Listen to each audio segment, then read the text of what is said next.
إن الحمد لله نحمده ونستعينه ونستغفره ونعوذ بالله من شرور أنفسنا ومن سيئات أعمالنا من يهده الله فلا مضل له ومن يضلل فلا هادي له وأشهد أن لا إله إلا الله وحده لا شريك له وأشهد أن محمدا عبده ورسوله صلوات ربي وسلامه عليه. أما بعد فإن خير الحديث كتاب الله وخير الهدي هدي محمد صلى الله عليه وسلم وشر الأمور محدثاتها وكل محدثة بدعة وكل بدعة ضلالة وكل ضلالة في النار. اللهم انفعنا بما علمتنا وعلمنا ما ينفعنا وزدنا علما. سبحانك لا علم لنا إلا ما علمتنا إنك أنت العليم الحكيم. رب اشرح لي صدري ويسر لي أمري واحلل عقدة من لساني يفقهوا قولي. گزشتہ کچھ خطبات جمعہ سے اللہ مالک کی توفیق سے دین کی یہ حقیقت اجاگر کرنے کی عاجزانہ کوشش کی جا رہی ہے کہ دین کی دعوت کا دینا ہر مسلمان پر لازم، مرد ہو یا عورت، زیادہ پڑھا لکھا ہو یا تھوڑا یا ان پڑھ، سرمایہ دار ہو یا غریب، بڑے منصب والا ہو یا چھوٹا، ہر مسلمان دین کی دعوت دینے کا اپنے علم اور اپنی طاقت کے مطابق پابند۔ اس سلسلے میں اللہ مالک کی توفیق سے کتاب و سنت کے کچھ دلائل اور کچھ واقعات ثابت شدہ عرض کرنے کی عاجزانہ حقیر سی کوشش کی گئی۔ آج بھی موضوع کی نہایت ہی اہمیت کے پیش نظر اسی سلسلے میں کچھ مزید بات عرض کرنے کا اللہ کی توفیق سے ارادہ لے کے آیا ہوں۔ اللہ کرے کہ کہنے والے ناکارے اور سننے والے حضرات و خواتین کو اس کا دنیا و آخرت میں رب کریم فائدہ عطا فرما۔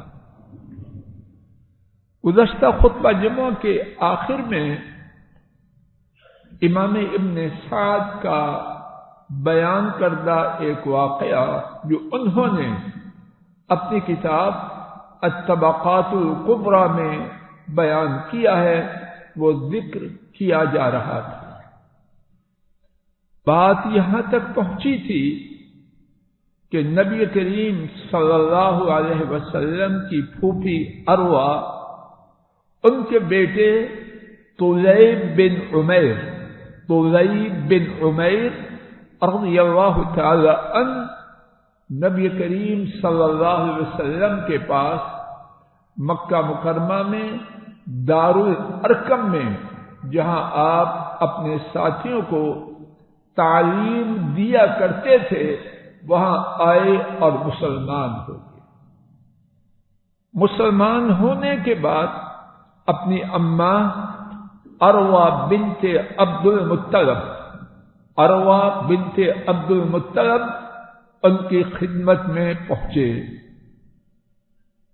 اپنی اماں سے عرض کیا تبعت محمدا صلی اللہ علیہ وسلم واسلمت للہ، میں محمد صلی اللہ علیہ وسلم کا تابعدار بن چکا ہوں اور میں اللہ کے لیے مسلمان ہو چکا ہوں، یعنی اللہ کی غلامی کا اعتراف، اقرار اور اعلان کر چکا ہوں۔ ان کی اماں نے کہا جس شخص کا تو مددگار بننے کا اور اس کی مدد کرنے کا سب سے زیادہ حقدار ہے وہ تیرے ماموں کا لڑکا ہے، اور کہنے لگی اللہ کی قسم جو طاقت مردوں کو ہے اگر ہمیں بھی ہوتی تو ہم بھی ان کی پیروی کرتے اور ان کا دفاع، تو ہم بھی ان کی پیروی کرتی اور ان کا دفاع کرتے۔ مراد اپنے بھتیجے محمد کریم صلی اللہ علیہ وسلم ہے، کاش کہ ہمارے ہاں بھی وہ قوت ہوتی جو اللہ نے مردوں کو دے رکھی ہے تو ہم بھی ان کے تابعداروں میں شامل ہوتی اور ان کا دفاع کرتی۔ بیٹے نے عرض کیا فما یمنعک یا امی، اب دیکھیے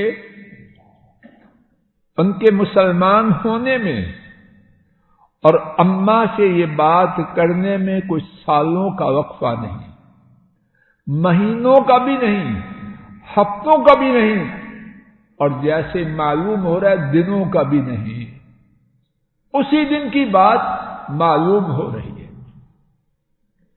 اپنی اماں سے عرض کرتے ہیں فما یمنعک یا امی، میری اماں آپ کے لیے کیا رکاوٹ ہے من ان تسلمی وتتبعیہ، کہ آپ مسلمان ہو جائیں اور ان کی تابعدار بن جائیں۔ اللہ اکبر، اسلام آیا، سینہ مبارک میں انقلاب آ گیا، اور مزید عرض کیا فقد اسلم اخوک حمزہ، آپ کے بھائی حمزہ بھی تو مسلمان ہو چکے ہیں، آپ بھی ان کی تابعدار بن جائیں اور مسلمان ہو جائیں۔ اماں نے کہا انظر ما یصنع اخواتی ثم اکون احداہن، میں دیکھوں گی کہ میری بہنیں یعنی تیری خالائیں وہ کیا کرتی ہیں، جیسے وہ کریں گی ویسے ہی میں بھی کروں گی۔ بیٹا اندر دنیا بدل چکی ہے، کب چپ کرنے والا ہے، کرتا ہے فَإِنِّي أَسْأَلُكَ بِاللَّهِ، سو میں یقیناً آپ کو اللہ کا واسطہ دے کے سوال کر رہا ہوں۔ اللہ اکبر، یہ بات کس زبان مبارک سے نکلتی ہے جس کے اندر دنیا بدل چکی ہے۔ انا للہ، سوال کرنے لگا ہوں اپنے آپ سے اور آپ سب سے، کبھی ہم نے بھی اللہ کا واسطہ دے کے کسی کو دین کی دعوت دی ہے تو الحمدللہ. کتنی دفعہ میں آپ منتیں کرنے پر مجبور ہوتے ہیں؟ سب ہوتے ہیں. کیوں خان صاحب؟ کبھی دین کے لیے اللہ کا واسطہ دیا ہے؟ اگر دیا ہے تو خوش نصیبی ہے، وگرنہ معلوم نہیں کب سانس کا آنا جانا بند ہو جائے.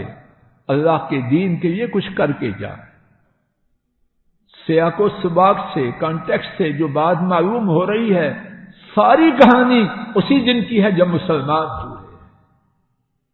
الفاظ مبارکہ پہ غور کیجئے. اگر طلیب سامنے ہوتے تو دل چاہتا ہے ان کا منہ اس پہ احترام سے اور محبت سے بوسہ دے. فَإِنِّي أَسْأَلُكَ بِاللَّهِ، اے میری اماں، میں اللہ کا واسطہ دے کے آپ سے سوال کرتا ہوں، إِلَّا أَتَيْتِهِ، کہ آپ ان کی خدمت میں پہنچیے، فَسَلَّمْتِ عَلَيْهِ، اور اپنے بھتیجے کو سلام کہیے، وَصَدَّقْتِهِ، اور ان کی تصدیق کیجیے، وَشَهِدْ اللہ الہ الا اللہ وَأَنَّ مُحَمَّدًا رسول اللہ صلی اللہ علیہ وسلم، اور وہاں پہنچ کے سلام عرض کر کے ان کی تصدیق کرتے ہوئے یہ اعلان ان کے روبرو کیجیے، میں گواہی دیتی ہوں اللہ کے سوا کوئی معبود نہیں، اور بے شک محمد صلی اللہ علیہ وسلم اللہ کے رسول صلی اللہ علیہ وسلم ہیں. امام ابن عبد البر نے ذکر کیا، اس نیک بخت خاتون نے رسول کریم صلی اللہ علیہ وسلم کی محترمہ پھوپھی نے، اروا نے کیا کیا؟ اسی وقت کہا، فَإِنِّي أَشْهَدُ اللہ الہ الا اللہ، میں گواہی دیتی ہوں کہ اللہ تعالی کے سوا کوئی معبود نہیں، اور بے شک محمد صلی اللہ علیہ وسلم اللہ کے رسول ہیں. ایمان لانے کے بعد طلیب کی دنیا بدل گئی. رضی اللہ تعالی عنہ وارضاہ، ورضی اللہ تعالی عن امہ، اللہ ان سے بھی راضی ہو اور ان کی اماں سے بھی راضی ہو.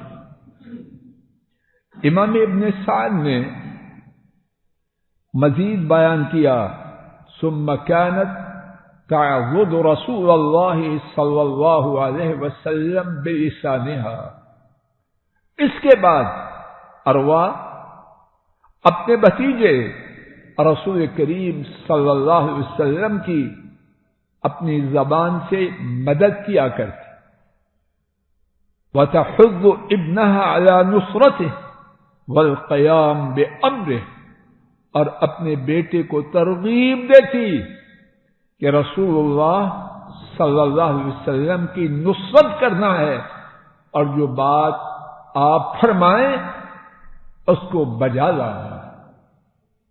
آئیے ہم نے کتنے واقعات افراد کے سنے، 2 واقعات 2 وفود کے سنتے، وفد کی صورت میں، ایک گروپ کی صورت میں نبی کریم صلی اللہ علیہ وسلم کے پاس آنے والے، ان کے 2 واقعات اللہ کی توفیق سے سنتے ہیں.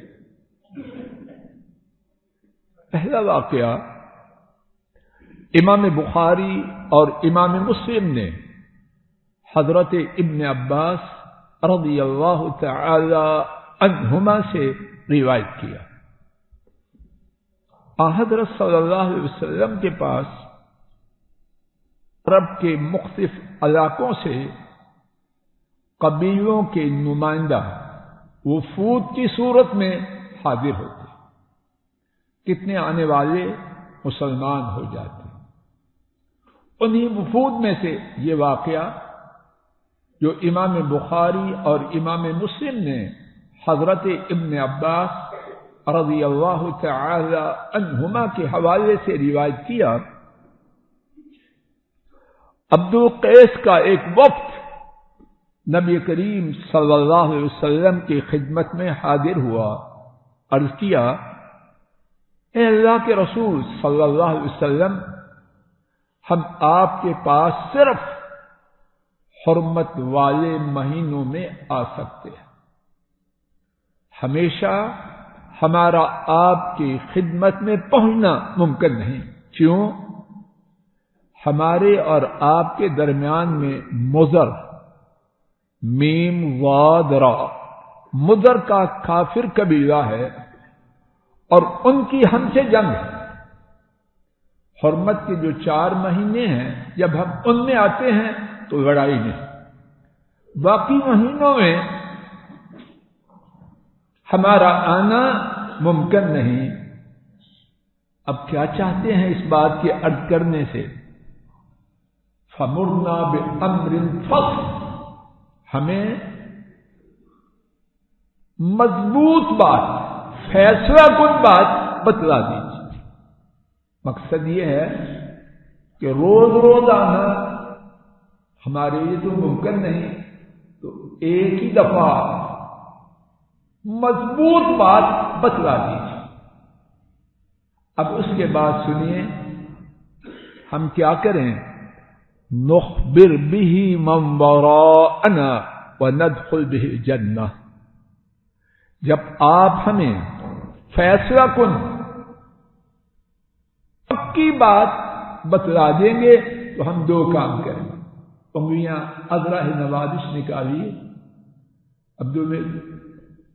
انگلیاں نکالیے اور یاد کر لیجیے، مسلمانی اس کا نام ہے۔ نخبر به من وراءنا، جو ہمارے پیچھے ہیں ہم ان کو اس کی خبر دیں گے۔ وَنَدْخُلْ بِهِ الْجَنَّةَ، اور اس پر عمل کر کے جنت میں جائیں گے۔ اللہ کرے، ڈاکٹر صاحب میاں کھڑی کرو، اللہ کرے یہ دونوں باتیں مجھ میں اور آپ میں آ جائیں۔ ہیں؟ سوال یہ ہے، اور ساری گفتگو کا اصل مقصد یہ ہے کہ یہ 2 باتیں آ جائیں۔ رب ذو جلال گواہ ہے، یہ ہے سبق۔ رانا صاحب جی، یہ ہے سبق جو میں اور آپ غالباً بھولے ہوئے ہیں، بار بار اس کو دہرانے کو دل چاہتا ہے۔ نخبر به من وراءنا وندخل به الجنہ، ہمیں بات بتلائیے کیوں؟ جو پیچھے ہیں ان کو جا کے خبر دیں، اور خود کیا کریں؟ خان صاحب بھی انگلیاں اٹھائیں، اور خود کیا کریں؟ اس پر عمل کر کے جنت میں داخل۔ رانا صاحب، ہے یہ بات ہم میں؟ کمزور ہے، خالی ہے۔ خطبہ جمعہ کیوں سناتے اور سنتے ہیں؟ پیچھے جا کے سنانا ہے اور خود اس پر عمل کر کے جنت میں جانا ہے۔ یہ ہے مسلمانی۔ دین کی جو بات سنی، میرے ساتھ کہو، دین کی جو بات سنی اس پر عمل کرنا اور دوسروں کو دعوت۔ یہ خلاصہ ہے پورے دین کا، اور اگر یہ نہیں تو مجھے نہیں پتا اس کا نام مسلمانی ہے یا کیا ہے۔ کیوں کیسے صاحب؟ عام طور پر خالی ہے۔ اللہ کرے اس کہنے اور سننے کا مجھے اور آپ کو فائدہ ہو جائے۔ اگر یہ دونوں باتیں مجھ میں اور آپ میں آ جائیں، انشاءاللہ کوشش کارگر ہو گئی، وگرنہ معاملہ خطرناک ہے۔ اب سنیے تو کیا ہوا؟ فَأَمَرَهُمْ بِأَرْبَعٍ وَنَهَاهُمْ عَنْ أَرْبَعٍ، رسول کریم صلی اللہ علیہ وسلم نے انہیں 4 باتوں کا حکم۔ سبحان اللہ، معلوم نہیں میں بات آپ تک پہنچا پا رہا ہوں کہ نہیں۔ لوگ کہتے ہیں تنظیم، آرگنائزیشن اور کیا کیا نام دیتے ہیں، یورپ سے آئی ہے۔ یورپ سے صدیوں پہلے محمد کریم صلی اللہ علیہ وسلم نے گفتگو کا وہ انداز دیا، اللہ کی مخلوق میں کوئی دے نہیں ہے۔ فَأَمَرَهُمْ بِأَرْبَعٍ وَنَهَاهُمْ عَنْ أَرْبَعٍ، آپ نے 4 باتوں کا حکم دیا، 4 باتوں سے روکا۔ ٹھیکیدار جی اگر کسی کو لمبی تقریر کر دیں یاد رہے گی، اور اگر کہیں 4 باتیں ہیں، 4 کرنی ہے 4 نہیں کرنی، یاد رہے گی کہ نہیں رہے گی؟ اور ایسا سکھانے والا اللہ نے کوئی بننا ہے۔ آپ نے 4 باتوں کا حکم دیا اور 4 باتوں سے روکا، اور پھر کیا فرمایا؟ اللہ کرے میں آپ تک اور آپ کے دلوں تک پہنچا پاؤں، اور اللہ میرے دل میں بھی اتار دے تو بیڑا انشاءاللہ پار ہو جائے۔ کیا فرمایا؟ احفظوہن وَأَخْبِرُوهُنْ مَنْ وَرَاءَكُمْ، ان چیزوں کو یاد کرو۔ کتنی چیزیں تھیں؟ 8۔ 4 کا حکم، 4 سے روکا، اب کرنا کیا ہے؟ احفظوهن وَأَخْبِرُوا مَنْ وَرَاءَكُمْ، ان 4 کو یاد کرو، بس ڈیوٹی ختم ہوگی نہیں، اور جو تمہارے پیچھے ہیں ان کو خبر دو۔ انہوں نے کیا مانگا؟ ہمیں خبر دیجئے، جو پیچھے ہیں ان کو جا کے سکھلائیں اور خود جنت میں داخل ہو جائیں۔ اور آپ صلی اللہ علیہ وسلم نے کیا فرمایا؟ ان 4 باتیں جن کا حکم دیا ہے، 4 باتیں جن سے روکا ہے، کیا کرو؟ ان کو یاد کرو، اور جو پیچھے ہیں ان کو جا کے خبر دو۔ آئیے ایک اور وقت کا واقعہ سماعت فرمائیے۔ یہ بنو لیث لام یا تھا، بنو لیث کا قبیلہ ہے، اور یہ واقعہ بھی امام بخاری اور امام مسلم رحمہم اللہ تعالی نے روایت کیا ہے۔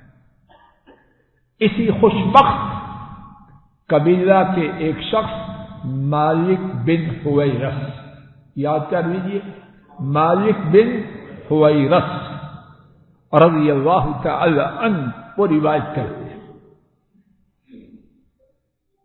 فرماتے ہیں ہم رسول کریم صلی اللہ علیہ وسلم کی خدمت میں حاضر ہوئے، 20 دن آپ کی خدمت میں رہے، اور ایک دوسری روایت میں ہے ان کی تعداد بھی کتنی تھی؟ 20 بندے کتنے دن ٹھہرے؟ 20۔ اور ایک دوسری روایت میں ہے کہ یہ سارے کے سارے نوجوان تھے۔ جب 20 دن ٹھہرے تو کیا ہوا؟ گھر میں جانے کا شوق آ گیا، نوجوان لوگ ہیں واپس جانا چاہتے ہیں، اور بیان کرتے ہیں مالک نبی کریم صلی اللہ علیہ وسلم بڑے مہربان، آپ نے پہچان لیا یہ نوجوانوں کا گروپ اب گھروں کے لیے اداس ہے، فرمایا جاؤ اب چلے جاؤ، اور ساتھ ہدایات کیا دی؟ توجہ فرمائیے، لو رجعتم الى بلادکم وعلمتموہم، اگر تم اپنے وطن چلے جاؤ، اگر تم وطن چلے جاؤ یعنی یہ زیادہ مناسب ہے، اور وہاں جا کے کیا کرو؟ وعلمتموہم، 20 دن میں جو مجھ سے سیکھا ہے وہ انہیں سکھلاؤ۔ حضرات و خواتین اس بات پہ آئے، ہمارے گھروں میں جو بے دینی کا سیلاب اور اس کے ساتھ اللہ کے عذاب آ چکے ہیں، اس کا بڑا سبب یہ ہے۔ عمرہ کر رہا ہے، حج کر رہا ہے، بڑے اچھے کام کر رہا ہے، لیکن گھر جا کے گنگا بادشاہ، یہ کہانی نقصان دہ ہے۔ یا گنگا ہے یا ان کے ساتھ شریک ہیں. غلط ہے. میں ہوں یا آپ ہیں. میرے عمرے میرا حج، آپ کے عمرے آپ کے حج کافی نہیں. گھر میں کس نے پیغام پہنچانا؟ گھر میں چینل چل رہے ہیں اور یہ حاجی صاحب اور عمرہ صاحب اور کیا کچھ صاحب بنا ہے. نہیں. فرمایا جاؤ اپنے گھر والوں کے پاس جاؤ، اپنے شہروں میں جاؤ اور وہاں جا کے ان کو سکھلاؤ. مزید فرمایا مروہم فلیصلوا صلاۃ کذا فیہن کذا وصلاۃ کذا فیہن کذا. جاؤ ان کو حکم دو کہ فلاں نماز فلاں وقت اور فلاں نماز فلاں وقت پڑھے. وَإِذَا حَضَرَتِ الصَّلَاةُ فَلْيُؤَذِّنْ لَكُمْ أَحَدُكُمْ. جب نماز کا وقت ہو تو ایک اذان دے. وَلْيَؤُمَّكُمْ أَكْبَرُكُمْ. اور تم میں سے جو بڑا ہے وہ جماعت کروائے. اور دوسری روایت میں ہے وَعَلِّمُوهُمْ وَمُرُوهُمْ. ان کو جو دین سیکھا ہے جا کے سکھلاؤ اور جن باتوں کا تمہیں حکم دیا ہے وہ جا کے ان کو حکم دو. بات کا خلاصہ کیا ہے؟ دین یہ ہے جو سیکھیں اس پر عمل کر کے جنت میں جائیں اور جو سیکھیں وہ دوسروں کو جا کے سکھلائیں. اللہ مجھے آپ کو، ہماری اولادوں کو، کنبوں کو اور پوری امت کو اس کی توفیق دے دے. جس دن یہ بات امت میں آ گئی انشاءاللہ حالات بدل جائیں گے. اللہ تعالیٰ موت سے پہلے یہ انقلاب، خیر کا انقلاب دیکھنا ہم سب کے نصیب میں فرمائے. وآخر دعوانا ان الحمد للہ رب العالمین. الحمد للہ نحمده ونستعینه ونستغفره ونعوذ بالله من شرور أنفسنا ومن سيئات أعمالنا. من يهده الله فلا مضل له ومن يضلل فلا هادي له. وأشهد أن لا إله إلا الله وحده لا شريك له وأشهد أن محمدا عبده ورسوله صلوات ربی وسلام علیہ. امت میں جتنے بھی بیمار ہیں اللہ تعالیٰ ان کو شفا عطا فرمائے. ہماری امت پر جو عذاب کئی قسم کے اور بیماریوں کے اور کورونا کے آ چکے ہیں، اللہ تعالیٰ ہمیں گناہوں سے سچی معافی مانگنے کی توفیق دے اور ان عذابوں کو اپنی رحمت سے دور کر. ہماری کرتوتیں یقیناً اس قابل نہیں کہ ہم یہ توقع بھی رکھیں کہ اللہ ہمیں معاف کر دے، لیکن اللہ کی رحمت ہمارے گناہوں سے بہت زیادہ ہے. ہم اللہ کی رحمت کی امید رکھتے ہوئے ان سے خیر کی التجا کرتے ہیں. اللہ ہمارے گناہوں کو، ہماری کرتوتوں کو معاف فرمائے اور معافی کے جو حقیقی تقاضے ہیں اللہ ہمیں پورے کرنے کی توفیق عطا فرمائے. اللہ ہماری بیماریوں، پریشانیوں، غم و دکھوں کو اور امت کی تمام بیماریوں، پریشانیوں، دکھوں کو اپنی رحمت سے دور فرمائے. ہماری امت کی، ہمارے ملک کی، ہمارے گھروں کی اپنے فضل و کرم سے حفاظت فرمائے. اللہم صلی علی محمد وعلی آل محمد کما صلیت علی ابراہیم وعلی آل ابراہیم انک حمید مجید. اللہم بارک علی محمد وعلى آل محمد كما باركت على إبراهيم وعلى آل إبراهيم إنك حميد مجيد.